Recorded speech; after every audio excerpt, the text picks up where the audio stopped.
तो नमस्कार समस्त को आउ गोटे नुआ भिडियो समस्त को स्वागत करुच्ची। तो आज ये भिडियो आम जाना कि आपण मानक समस्त को जदि कहबा राज्यर समस्त लोक मानक राशन मिलुची सरकार तरफ जो मागणा राशन आसूचे आम समस्त तो से जिनस समस्त को मिलुची। तो जदि कहबा राशन कार्ड वर्तमान सुधा आम जो राशन कार्ड टी पाउचंते एवं जो राशन कार्ड साहाय्य आमे विभिन्न प्रकार सरकार तरफ डीलर साहाय्य आमे जो राशन सामग्री गुड़िक पाउचंती ताहा किपरि आमे पाउचंती ताहा गोटे राशन कार्ड रे आमे पाउचंती। तो से जो राशन कार्ड आमर रही तो केउ मानको वर्तमान सुधा नुआ राशन कार्ड मिलिबो। तो आपण माने भी मध्य जानी छंती बा आपण मानको आडे सरीबणी बा आरंभ भी मध्य होई नथिबो। तो से कथा भी मु कहि परिबिनी वर्तमान तो जेतिकी जानी मु कहबी। तो आपण मानको आडे राशन कार्ड पाई जानी थिबे कि फिंगरप्रिंट मध्य नेउथले जहा को आमे ई-केवाईसी बोली मध्य कहउछंती। तो जो ई-केवाईसी रही आपण मानको आडे वर्तमान सुधा मु आशा करे कि आपण मानको आडे मध्य सरीबणी। तो से ई-केवाईसी करबा द्वारा आपण मानकर गोटे नुआ राशन कार्ड आसीबो। तो केउ मानकर से नुआ राशन कार्ड आसीबो आजिर ए भिडियो रे आमे संपूर्ण भाव रे आलोचना करिबा एवं आपण मानको एतिकी अनुरोध कि वीडियो को आपण माने शेष पर्यंत देखंतु नहले कोनोसी तथ्य भी आपण माने सठिक भाव रे बुझी परिबे नहीं। तो देखंतु जो सूचनाटी वर्तमान सुधा आसीची मु मध्य से सूचनाटी प्रमाण सह भी मु मध्य आपण मानकु देखै देबी आपण माने भी मध्य वीडियो रे लागि रहंतु। तो एठी आपण माने देखंतु कि दीपावली पूर्वरु नुआ राशन कार्ड आवेदनकारी पई आसिला खुशी खबर। नवेम्बर मासरे योग्य नुआ हिताधिकारी को मिलिबो नुआ राशन कार्ड।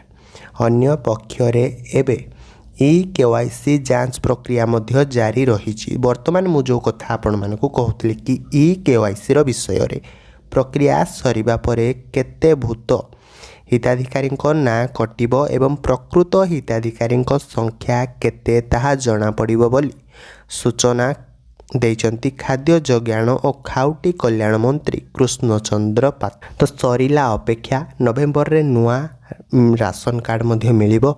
सूचना अनुसार राज्य सरकार पाखरे नुआ राशन कार्ड पाई 10 लाख आवेदन पहुंची।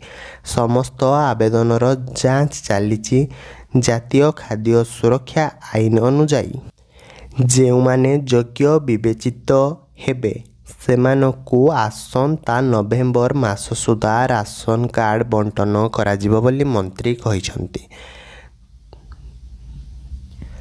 तो परवर्ती आपण माने सूचनाटी मध्य देखंतु सेपटे पूरा प्रक्रिया रे स्वच्छता आनिबा पई राशन कार्ड हिताधिकारी आधार कार्ड रे आधारित ई-केवाईसी अपडेट मध्य करा जाउची।